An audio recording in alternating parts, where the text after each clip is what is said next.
berjudul Perlindungan Hukum Terhadap Anak Korban Bullying yang terjadi di lingkungan sekolah. Bullying adalah suatu tindakan agresif yang dilakukan secara berulang-ulang yang dilakukan oleh satu kelompok pada satu individu tertentu. Bullying biasa ditunjukkan untuk individu yang dinilai lebih lemah atau berbeda di antara kebanyakan individu lainnya. Bullying dapat merupakan verbal dan non-verbal. Verbal biasanya merupakan cacian dan umpanan kebencian. Bullying non-verbal biasanya berupa kekerasan fisik. Bullying dilakukan dengan cara dasar kesenangan semata. Dengan kata lain, bullying dapat menjadi kebiasaan yang buruk bagi banyak orang. Nah, untuk menjauhkan diri kalian dari keinginan untuk melakukan bullying, alangkah baiknya kalian mengetahui bentuk dan dampak dari bullying. Berikut bentuk-bentuk bullying. 1.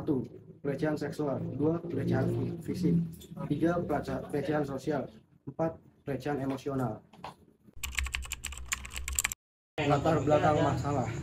Salah satu lembaga sekaligus sebuah wadah dalam menjalankan roda pendidikan dapat disebut dengan istilah sekolah. Dalam rumus pasal 1 angka 10 Undang-Undang Nomor 20 Tahun 2003 tentang Sistem Pendidikan Nasional yang selanjutnya disebut dengan istilah Undang-Undang Sistem Pendidikan Nasional atau bisa disebut UU SPN. Dinyatakan bahwa satuan pendidikan merupakan kelompok layanan pendidikan yang menyelenggarakan pendidikan pada jalur formal, non-formal, dan informal pada setiap jenjang dan jenis pendidikan.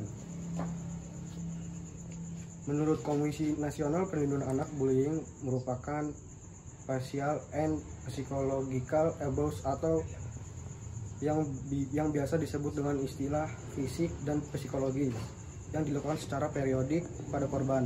Mungkin dilakukan berdasarkan pada agama, ras, gender, kualitas, dan atau kemampuan pribadi. Tindakan bullying yang terjadi terulang kali dapat menyebabkan jatuhnya harga diri atau self-esteem korban, sehingga korban mempermisahkan diri sendiri sebagai pribadi yang lemah, tidak memiliki daya, dan selalu merasa target bullying.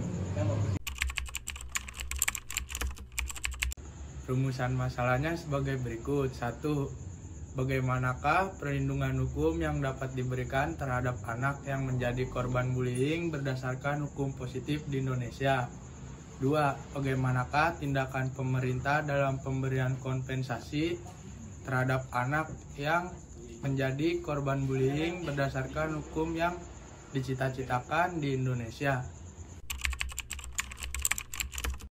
Penulisan penelitian ini disusun dengan memiliki tujuan untuk menganalisa, mengkaji, serta mengetahui perlindungan hukum yang dapat diinformasikan terhadap anak yang merupakan korban bullying berdasarkan hukum positif di Indonesia, dan menganalisa serta mengkaji tindakan pemerintah dalam pemberian kompensasi terhadap anak yang merupakan korban bullying berdasarkan pada hukum yang dicita-citakan di Indonesia.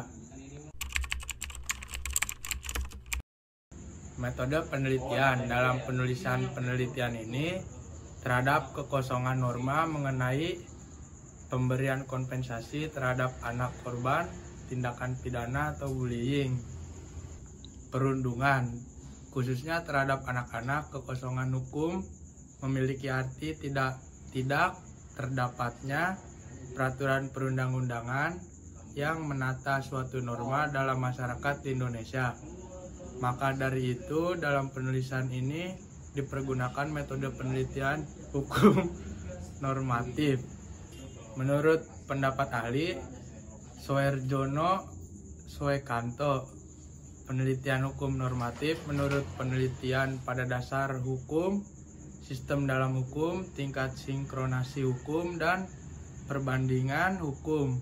Kemudian pendekatan masalah dalam penulisan penelitian berikut ini merupakan pendekatan dalam perundang-undangan. Sesuai dengan rumusan pasal 1 ayat 3 Undang-Undang Dasar Negara Republik Indonesia tahun 1945, dinyatakan bahwa negara Indonesia merupakan negara hukum sehingga negara memberikan jaminan terhadap perlindungan hukum terhadap bangsa dan negaranya. yang merupakan upaya hukum yang dapat diberikan terhadap korban bullying.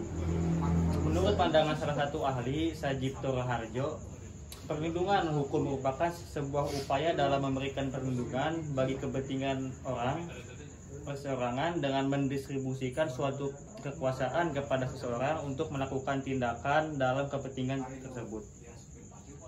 Dalam penulisan ini, perlindungan yang ditinjau adalah perlindungan hukum representatif yang bermaksud untuk menanggulangi suatu permasalahan dengan mengaitkan pengakuan dan perlindungan atas hak asasi manusia. Demikian pula perlindungan hukum anak sejak Konvensi Hak-Hak tahun 1990 tentang pengesahan Convention of the Right of the Child. Pemerintah Indonesia memiliki kewajiban untuk memberikan jaminan akan terpenuhnya hak-hak yang didapatkan anak dengan menyertakan perlindungan hukum. Diberikannya perlindungan hukum atas hak-hak terhadap anak di bawah umur yang merupakan perlindungan hukum atas hak-hak terhadap anak untuk memberikan keamanan atas derajat manusia. Kemudian pemerintah juga memberikan jaminan berkenan atas pelaksanaan perlindungan atas hak asasi manusia yang dikuasai oleh seorang di bawah umur yang selanjutnya disebut sebagai anak yang merupakan target dari bully.